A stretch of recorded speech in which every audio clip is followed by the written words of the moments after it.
an lɔnna ni mun de fɔlɔfɔlɔ o de ka fayida di cɛw ma ka fayida di musokɔrɔbaw ma ka fayida di denmisɛnw ma ka fayida di lɔnnibagaw ma o ka t'u tɔɔrɔ la k'a kɛ ka dɔn k'a fɔ ni cɛ ni nin n'u min ye Seku Usa Jabate an n'an dakan de bɛ ɲɔgɔn na ni cɛ n'o ni cɛn tɛ aw k'a kɛ mais bi Muhamadi ye ɲininkali kan na min ye ɲininkali barikama ye n'anw fana sigila nin kɛnɛ in kɔnɔ ni courage ye sabula n'i y'a mɛn an ye jumɛn de ye an bɛ religion jumɛn de la o de ye silamɛya ye n'i y'a mɛn dɔ fɔ maaw ɲɛnɛ an b'a fɔla silamɛw de ɲɛnɛ maa wɛrɛw bɛ se k'a kɛ sabula an ye fayida di maa dɔw ma silamɛw kun tɛ chrétiens do o y'a kɛ o cɛnya la olu tubila a maa dɔw bɛ fɛrɛ mais e ɲininkali min fɔ bi alhamdulillah société tiɲɛ n'o bi wallahi tiɲɛ cogoya la min yɛrɛ a bɛ lɔnnibagaw lamaloya ka kuma min a bɛ sanbagaw lamaloya ka kuma donc a ka d'an ye bi ka kuma a bɛna adresse jɔn de la mes jeunes frères musulmans denmisɛnninw jeunes donc an bɛna question adresse ni bi kuma in adresse olu la y'a ma faamuya sabula mun an b'o kɛ sabula jeunes denmisɛnnin o de ka di Ala subhanahu wa ta'ala ye courage b'olu la ka Ala bato kɛ courage b'olu la ka nafilaw seli courage b'olu la k'olu yɛrɛw minɛ parce que denmisɛnninya kɔnɔna na maa min sera ka a yɛrɛ minɛ ka bɔ Ala tanama ko bɛɛ lajɛlen ma Ala ye min fɔ a ɲɛna kɔrɔna kɔnɔ ka fɛn mun laharala a yɛrɛ kan a y'olu bɛɛ laharala a yɛrɛ kan min ye seli farida 5 selini ye min ye ka sun min ye ka hiji min ye k'a yɛrɛ minɛ ka bɔ namarakow ni jɛnɛyaw ni fɛn jugujuguw ma alhamdulillahi rabbil alamin k'i to jeunesse kɔnɔna na o de laɲininen don ni sikɛ waati ye sabula sikɛ waati o b'a sɔrɔ i dɛsɛni na mais bi an ka société kɔnɔnaw kɛ n'o de ye a cɛnni don jeunes de bolo jeunes jumɛn i n'a fɔ Seku Usa Jabate n'a ɲɔgɔn donc alhamdulillahi rabbil alamin ne filɛbaga cɛ ani muso an bɛna a mun fɔ aw ɲɛna bi an bɛna kuma seli koɲɛ kan aw jeunes ka courage dɔ la aw ka seli k'a dɔn k'a fɔ ko seli ye fɛnba de ye i y'a ma faamuya seli ye fɛnba de ye silamɛ cɛ jeunes yɛrɛ tɛ se ka seli farida 5 yɛrɛ k'a seli a cogoya la comme alakira Muhammad sallallahu alaihi wasallam a y'a fɔ an ɲɛna cogoya min na wallahi e tɛ se ka kalo damadama sɔrɔ o la n'i b'a kɛ Ala subhanahu wa ta'ala le ɲɛkɔrɔ i tɛ k'a kɛ i fa kama i tɛ k'a kɛ i ba kama i tɛ k'a kɛ sinila f'e bɛ k'a kɛ Ala yɛrɛ jatigɛ de kosɔn Muhammad wallahi fo jogo kolo mun bɛ yen o kɛra jogo jugu hali ne yɛrɛ se tɛ fo Ala k'o jogo kuntan ninnu b'o la ko Muhammad b'a fɔ an ɲɛna cogo min na a ko inna salata tanha anil fahsha wal munkar ko seli yɛrɛ a bɛ adamaden jugujugu a b'o olu ko ka bɔ i la i n'a fɔ ni fani nɔgɔ la dɛ n'i ye omo la kan k'a ko a bɛ jɛ cogo min na dɛ ni adamaden bɛ seli ni jogojugu ni munkar kow dɔw bɛ yen la dɛ a b'o ko ka bɔ ele joli la ten de donc seli ye fɛnba de ye i y'a ma faamuya seli koɲɛ nana kɔrɔna kɔnɔ yɔrɔ caman na wa hali lahara jɔ don kaburu yɛrɛ kɔnɔ adamaden bɛna ɲininka jumɛnw la a ɲininkali fanba bɛɛ lajɛlen seli b'a la dɛ ni seli yɛrɛ tɛ yen silamɛya diinɛ tɛ yen donc seli ye fɛn dɔ de ye an b'a fɔ an balima silamɛw ɲinɛ kɛrɛnkɛrɛnnenya la an les jeunes frères musulmans u ka seli ta ni courage ye fɛn bɛɛ ye dɔɔni de kana fɔ k'a fɔ parce que bi ne bɛ sonyali la walima ne bɛ jɛnɛya la walima bi n tɛ seli fo n ka jɛnɛya dabila ka sonyali dabila ka sɔrɔ ka seli la e ka seli in kɛ ban ye seli minɛ ka ɲɛ ban ye wallahi ne ye seli minɛ Ala ye kuma min fɔ Ala kira ɲinɛ n'o ye tiɲɛ ko seli de bɛ adamaden jogo ko ka bɔ i la wallahi Ala fana b'a ko ka bɔ i la ten dɛ mais bi i bɛ taa sɔrɔ gɛrɛndaw la barokɛ yɔrɔw la tɛ wuli yɔrɔw la te bɛ ta ka wuli k'a ban mɔgɔ si jeune kelen si tɛna fɔ a karama sina a ye wuli an ka seli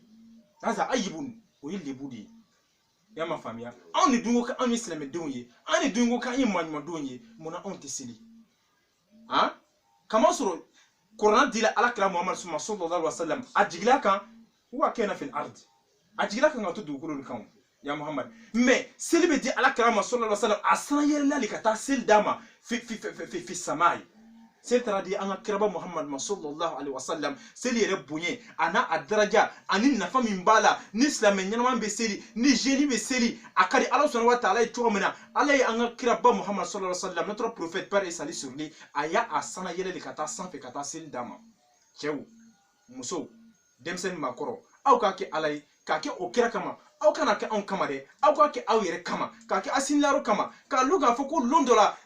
adamaden kelen-kelenna bɛɛ lajɛlen a bɛna wuli i ka kaburu de kɔnɔ k'i ɲininka i ye baara kelen-kelenna kɛ i si kɔnɔ i san 20 sɔrɔ o i ye ko k'a kɔnɔ i bɛna ɲininka a la i ye san 40 de sɔrɔ a san 40 i ye ko k'a kɔnɔ a seli farida kelen n'a panna i kunna wallahi billahi tallahi Ala subhanahu wa ta'ala bɛna tɛ i ɲininka a la kiyama jɔlenw sini donc jeunes cɛ fara muso kan denmisɛn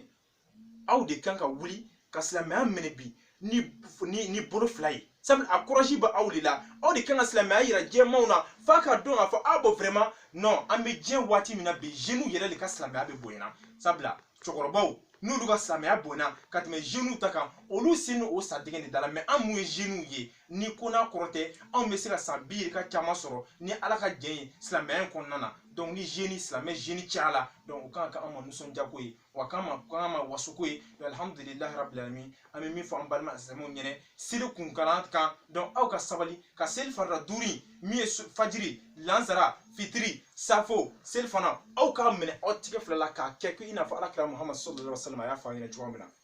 wallahi mɔgɔ si tɛ to seli kan k'an kɛ alakira y'a fɔ cogoya min na wallahi ko jogo dɔ bɛ e la jogo min ala subhanahu wa ta'ala ta ti bɛn fo ala k'o bɛ e la muhammad y'a ma faamuya donc i y'a ɲininkali min na wallahi ni diyara n ye a bonyana ma kosɛbɛ donc min fɔ an balima silamɛw ɲɛna seli ye fɛn ba de an tɛ se ka seli nafa fɔ k'a ban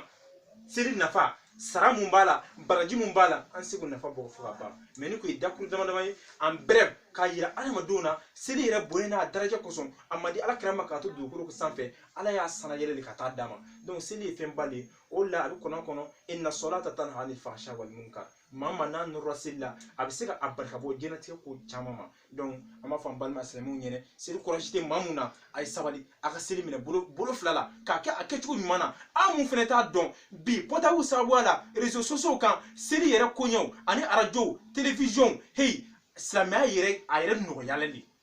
y'a ma faamuya donc i t'a kɛcogo dɔ gɛrɛ mɔgɔ la maa min b'a kɛcogo dɔ a ka k'a yiri la i k'a kɛ a kɛcogo ɲuman sani lon dɔ ka na dɛ lon min wallahi n'a b'a ko maliki yawmidin ko ala le ye juru lon sarabaga ye juru jumɛn n'i ye ɲuman kɛ ala le bɛna taa sara ye kiyama jɔlen sini ale lo masa lon sarabaga ye i ye juguman kɛ a bɛna taa o de sara ye komi a b'a an fɛ kɔrɔna kɔnɔ cogoya min na hal jazaa'ul ihsan illa al ihsan est ce que ɲuman sara ye fɛn wɛrɛ ye ɲuman kɔ wa n'i ye ɲuman kɛ kiyama jɔlen sini muhamadi i bɛna taa sara o de la n'i ye mɔgɔ min seli la i ka seli sara bɛna taa d'i ma kiyama jɔlen sini dɛ n'i fɛnɛ ma sɔn seli ma wallahi a farida o farida wallahi bɔnɛ mun b'a la i bɛna t'o sɔrɔ i yɛrɛ ɲɛ lahara jɔlen dɛ o de la a bɛ fɔ an ɲɛna kɔrɔna dɔ man ya'mal miskala zarratin khairan yara wa man ya'mal miskala zarratin sharran yara n'i ye juguman kɛ lahara jɔlen wallahi lahara ko ye tiɲɛ de ye kiyama jɔlen sini o juguman in o sara bɛ taa d'i ma n'i yɛrɛ fɛnɛ ye ɲuman kɛ o ɲuman sara de bɛna taa d'i ma alhamdulilahi rabbil alamin en bref ni tun ye ɲininkali dama dama ye k'a jaabi fɛ i bɔra ka min ɲininkali kan na donc ɲininkaliw b'i ka bila la muhamadi alhamdulilahi rabbil alamin balima silamɛw i n'a fɔ a bɔra ka Sheikh Usa Jabate ye cogo min a y'a fɔ cogo min bi an denmisɛnninw an ka silamɛya minɛ an n'a bolo fila ye Sheikh Usa Jabate o tɛmɛnen kɔfɛ Mali kɔnɔ ale Mali kɔ kan i dɔlen don fɛn kelen ye n'i y'a ye an m'a daminɛ n'o ye an m'a dɔn k'a fɔ a bɛna laban n'o ye Sheikh Usa Jabate Mali kɔnɔ ni Mali kɔ kan Burkina Côte d'Ivoire kɔnɔnaw na i dɔlen don fayida de Sheikh Usa Jabate an b'i ma i ka fayida dagabana dɔ d'anw ma i ka fayida dɔ di silamɛw ma fɛn min bɛ se ka silamɛw dɛmɛ u ka silamɛya kɔnɔna na fɛn min bɛ se k'u dɛmɛ u ka diɲɛlatigɛ yɛrɛ kɔnɔna na an b'a fɛ i ka na ni fayida dɔ ye o bolo kan alhamdulilahi rabbil alamin muhammad n'i y'a mɛn k'a fɔ ko silamɛya ka di kojugu silamɛya diinɛ barikama don wallahi ala y'a fɔ ko kiyama jɔ don n tɛ diinɛ wɛrɛ lɔn mamadu ka diinɛ kɔfɛ fayida nin an b'a dilan jɔn de ma an b'a dilan silamɛw de ma n'i ko mɔgɔ ka suɲɛ dabila muhammad ka sɔrɔ a dun bɛ balola suɲɛ de la n'a nana silamɛya diinɛ kɔnɔ e kan ka mun de don a la mun de yira a la a ka balo n'o ye o ye kuranna le kuranul karim y'a ma faamuya comme ala b'a fɔ ala kira ɲinɛ ya muhammad ma arsalnaka illa rahmatan lil alamin lam yakun lil muslimin faqat bal lil alamin muhammad i ci kuma kɛ foyi ye ni ala subhanahu wa ta'ala mi ci ni i ci kuma kɛ foyi ye ni ala subhanahu wa ta'ala bolo fo ka kɛ rahmatan hinɛ ani nɛɛma lil alamin diɲɛ bɛɛ lajɛlen ye mais notre prophète il a été envoyé avec quoi? C'est avec le Coran il a été envoyé. Allah kira dum ma ci ni fɛn wɛrɛ ye a ci kun kɛla jumɛn a cila ni kuranna nin de ye donc an tajidu rahmatul dunya mawjud fi hadha al Quran an tajidu rahmatul akhirah mawjud fi al Quran. De trouver le bonheur dans cette vie là ça est dans le Coran. De trouver le bonheur au lieu de là aussi ça est dans le Coran. Si tu connais pas seulement sinon ça est dans le Coran. Ka diɲɛ hɛrɛ sɔrɔ a bɛ kuranna in kɔnɔ ka lahara hɛrɛ sɔrɔ a bɛ kuranna in de kɔnɔ donc ni nana fɔ an ka fayida di an balima silamɛ ma o kuranna in kan wallahi alhamdulilahi rabbil alamin ala kɛ n'o ka an kɔnɔ faw la y'a ma faamuya k'a fɔ ko ko esi ni cɛ in yɛrɛ b'a la wa n'a b'a la san nana o san mana muhammed kɔrɔna ɲigilen don y'a ma faamuya sani k'a fɔ k'i bɛ fɛn di adamaden ma a kɛ i yɛrɛ ka nafa sɔrɔ a la dɛ maaw k'a ye o la u bɛ layila an ka fayida ninnu an b'a fɔ ko n'i y'a k'i bɛ kɛ milliardaire ye ama fo ni y'a kɛ bɛ kɛ millionnaire ye mais n'i y'a kɛ e kɔni e bɛna fɔ alhamdulilahi rabbil alamin jiri kɔnɔna na kuranna kɔnɔna na hey an fakɔrɔ ka kanfinkan kɔnɔna na fo ka taa se an ye dɔnniya wɛrɛ mun kalan ji kɔnɔ yɛrɛ la dɔn an ka dɔnkɔnɔ karamɔgɔw fɛ olu bɛɛ b'an bolo bi an b'a di an balima silamɛw ma mais bi yɛrɛ kuranna yɛrɛ ta de ka di ye wa walima kanfinkan yɛrɛ de ka di ye wa ni dɔw ko tu bisimila walima jiri yɛrɛ de ka di ye wa donc an bɛ o ɲininkali sigi ma k'a di e ma donc ni min ka di i ko fɔ an ye bi an ka balima silamɛw bila siraw la alhamdulilahi rabbil alamin Cheikh Susa Jabate naam i bɔra ka ɲininkali min kɛ na a diyara n ye trop bari sabula ɲani i ka da kelen bi i b'a tɔn tɔrɔki bɔgɔ la a bɔla n da o de tun ka di n ye Cheikh Susa Jabate a tun ka di ne ye i ka kuma yiri de kan yiri i ka yiri dɔnniya dɔ d'an ma an silamɛw an bɛ se k'a ta ka baara kɛ n'a cogo min na k'a sɔrɔ an b'a kɛ tanamako ye alhamdulilahi rabbil alamin Mohamed bon n bɛ yiri kelen dɔrɔn ta bi yiri kelen dɔrɔn k'o nafa fɔ a bɛ se ka kɛ an bɛna photo jira YouTube kɔnɔna na maaw ka yiri yɛrɛ filɛ k'a ja dɔn a bɛ baara ni baara min kɛ an tɛ se k'o fɔ diɲɛ kɔnɔ k'a ban o ye ɲama yiri ye Mohamed ɲama tangana dagalo ɲama garisɛgɛ dagalo ɲama ka den basigi o don mais an bɛ nafa kelen dɔrɔn di ɲama na maa min n'i b'i wololon dɔn n'a sɔrɔ e wolola samedi o walima dimanche o walima a kɛra semaine tile 7 fɛn kelen o kelen ni e b'i wololon dɔn dɛ ko e ka kɛ ala a n'a kɛra kama i ka t'o sɔgɔmada joona fɛ walima n'i t'i wololon dɔn e ka taa fɛ samedi tile benni kɔfɛ i y'a ma faamuya walima lundi tile benni kɔfɛ ni jumɛn ye n'i ye cɛ ye yɛrɛ woro den 3 n'i ye muso ye yɛrɛ woro den 4 e ka taa ɲamasun kɔrɔ dɛ ɲamasun ju kɔrɔ ladɔn bɛ ɲamasun min na Muhammad i ka a kɛ ala ye k'a kɛ kira ye ka fa kulusi ani giliki bɔ k'i yɛrɛ kɛ nul a bɛ a kɛ to kuma ka gɛlɛn komi i ba y'i wolo cogoya min na i ka yɛrɛ woro in ta k'i ka gɛrɛsɛgɛ ko hami d'a kan ala m'a ɲini e fɛ e de ye yiri dan k'a kɛ kungo kɔnɔfɛnw ta ye gɛrɛsɛgɛ ko de bɛ ni karama sen na gɛrɛsɛgɛ bɛ bɔ kɔnɔ a bɛ bɔ tile bi a bɛ bɔ bani a bɛ bɔba ala n y'a ɲini i fɛ i ka gɛrɛsɛgɛ barikama di ne ma ne gɛrɛsɛgɛ siri ne cogoya min na ɲama yɛrɛ ni ɲama yɛrɛ ta k'a filɛ mɔgɔ ni ko ɲama fu bɛ kɛ a yiri tɔ siri jiri wɛrɛ tɛ ka ɲama fu siri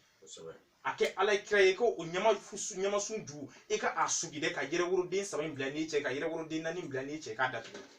i ka taa samedi tile banni kɔfɛ dimanche sɔgɔmada soli fɛ i ka soli ka na gileki bɔ i yɛrɛ la ka ɲama in k'a ladɔn kari Mohamed n'i y'a ladɔn kari n'a y'i ja kuru 3 i k'a bila daga kɔnɔ n'u m'i diya i k'a ladɔn kari ka yɛrɛ woro in k'a ta ka na kɛ kolon kura kɔnɔ k'a susu n'i y'a susu i bɛna mun k'a la barangati i b'o k'a la a ko n'i ye barangati k'a la u ka parfum dɔ bɛ yen u b'a fɔ a ma ko zafaran i bɛna kilan 2 kelen bɛ zafaran kɔ la i y'a ma faamuya ani nuru Muhammad u ka parfum dɔ b'a fɔ ko ala kira nuru i b'o k'a la a y'a sɔrɔ i y'a mugu kilan 2 ye i ye parfum kɛ mugu min na i bɛ to k'o garder ka ɲɛ kilan 2nan to k'o don ji la sɔgɔma o sɔgɔma walima su fɛ i latɔ ka don ji la dɛ e k'i ko a la sɔgɔmada fɛ i ye parfum kɛ a mugu 2nan min na i ka to k'o kɛ tasuma la k'i tɛgɛ wusu a la dɛ Mohamed o mana kɛ min ni yiri ye tiɲɛ ni yiri tɛ tiɲɛ i bɛ n'o dɔn gɛrɛsɛgɛ ko fan fɛ e t'o ko ka t'o ban walima k'o wusu ka t'o ban f'e ka fɔ alhamdulilahi rabbil alamin wa ɲama fu cɛ ne bɛ to ka ɲama fu bɔ k'a kɛ kuru 3 n'i ye cɛ ye walima k'a kɛ kuru 4 n'i ye muso ye ka na jɔ a kɔrɔ ala n y'a ɲini fɛ ɲama fu de bɛ kɛ ka kungo kɔnɔ yiri tɔw siri cogo min na yiri tɛ se ka kɛ ɲama fu siri ala n y'a ɲini fɛ ne tanga ka ne bɔ adamadenw jugu tɔɔrɔ ma cɛ muso n'a ko ne bɛ a bɛ ne siri ala ɲama fu sera ka yiri siri cogo min na o tigi ka siri ka segin a yɛrɛ ma dɛ Mohamed i kana bɔ k'a don daga la k'a tobi ka to k'o kɛ e kolidiri ye i b'a ko i b'a min Mohamed ne de ko n ko cɛ ko a bɛ siri a b'a tigi kan o ye ɲama nafa dɔ ye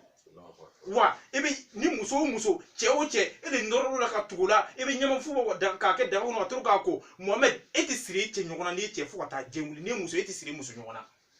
o ye ɲama nafa ye wa ɲama nafa wɛrɛ b'a la Mohamed an ye ɲama yɛrɛ nafa min lɔ an tɛ se k'a fɔ ka ban mi dɔ de fɔ a la dɔrɔn sinon kɔnɔ bɛ den dɔ tɔgɔ fɔ ko den dɔ bɛ ja dɔw fɔ ko kɔnɔ de y'a minɛ ko k'a kɛ ala ye k'a kɛ kira ye ni muso don u ka taa ɲama kuru 4 bɔ a n'a dili 4 yiri dɔ bɛ kungo kɔnɔ a fɔ ko kungo barani o fana kuru 4 a n'a dili n'o ma kuru sɔrɔ ŋɛni dɔɔni b'a la o ka a dili dɔɔni bɔ dɛ k'a n'o ɲagami ni mɛ n'a sɔrɔ cɛ don u ka ɲama furaburu kɛ kuru 3 ye a n'a a dili den 3 ka na don daga kɔnɔ u ka a tobi ka den kɔ a la k'a mi a la o b'a ka denmisɛnninya bɛɛ kɛ fo ka taa ban kɔnɔ tɛ se k'o ta o ye ɲama nafa dɔ ye donc ɲama yiri an bɛ dɔ de fɔ a la an tɛ se k'a fɔ k'a ban wa a silamɛ mun bɛ yen k'a den de bɛ ka aw tɔɔrɔ bi sow don fanaw don jatɔw don gulɔminɛw don zuwɛminɛw don sigɛritiminɛw don ala de bɛ fɔ olu ka sigɛriti bila ka gulɔ bila ka jɛnɛ bila ko jumɛn bɛ se k'o kɛ Mohamadu Seku Usa Jabate ko ɲama yiri de bɛ se k'o kɛ donc comme vidéo n'a jɛna ka tɛmɛ maaw tɛ fɛrɛ a filɛli ma an ka vidéo wɛrɛ an bɛna o fayida fɔ cɛ muso n'a y'o kɛ o bɛ kɛ donc a kun cɛ an b'a kun cɛ ni jumɛn ye kirisi kelen n'an ko ma parole d'incantation de nos ancêtres an ka maakɔrɔw ka kirisi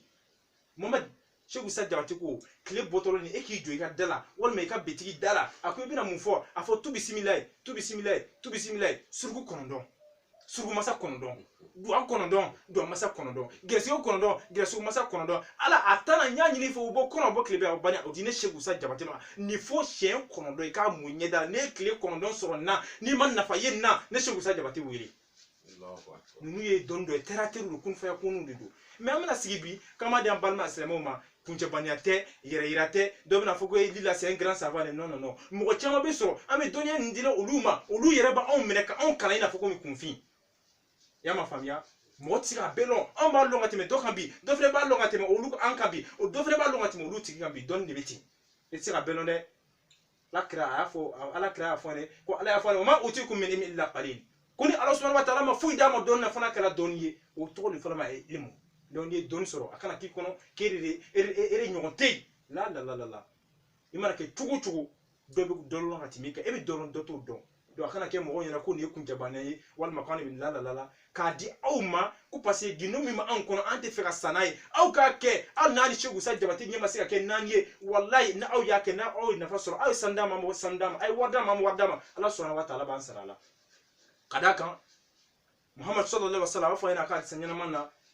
التصيولة في البكار خيركم من تعلم القرآن وعلمه خيركم من تعلم القرآن وعلمه ako mola sonrema momu yo korona gino kana walma e korona sharia donni kana comme hey haydara nunu comme John Sufi Bilal nunu comme John comme Boye nunu comme John anga saban babaw salama diranye joro olu mi korona sharia kala obika adama don wole kabo jenauma ka adama don wole kabo shoduma ka adama don wole kabo nafigauma ka adama don wole kabo durbo ma de ako ka olu le adama don na son heremon yi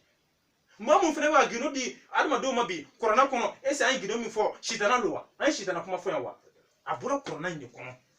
donc on fene maola son remè donc nous sommes fiers de nous à 100% Allah subhanahu wa ta'ala fo donc ni kila on dakan bi quand me korona gino le di an balma sa moma wallahi Allah subhanahu wa ta'ala fo ka barkada donc fayda kilin wala di commerçant ma ikra boutique yo ikra kan yero ikra kan yere ye barakelaw ko Seku Usa Jabate ko ni boutique le be bloqué ba dele kala so ya bitigi dele so mala sulfe fika fo ya fatahu ya razaku ya fatahu ya razaku ne san biduro afo shen biduru ne re san mugon duro afo shen mugon duru ne re san tanyo afo shen tan ika so ya bitigi dele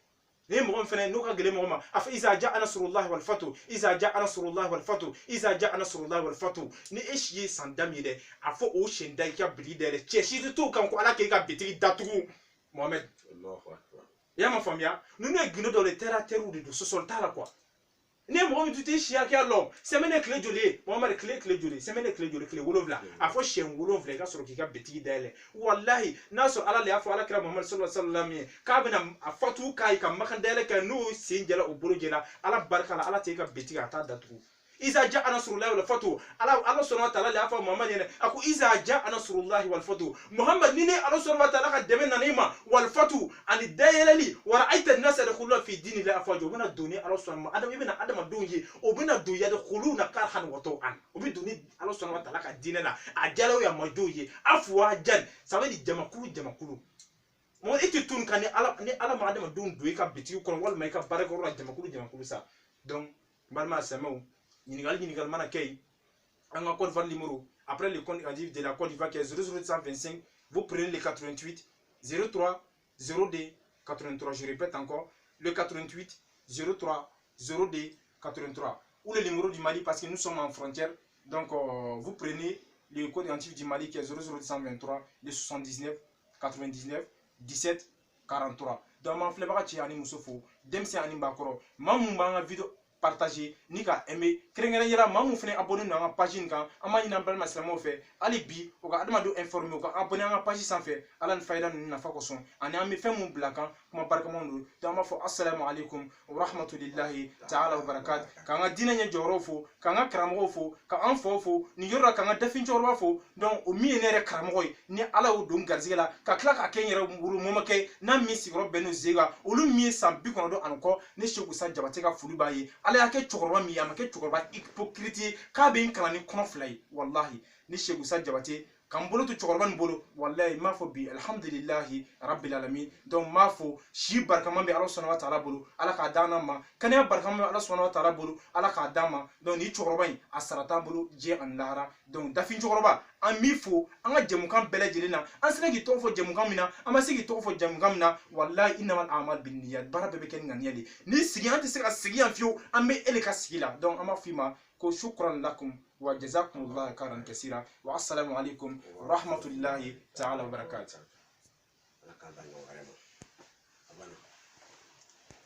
أرنجرا.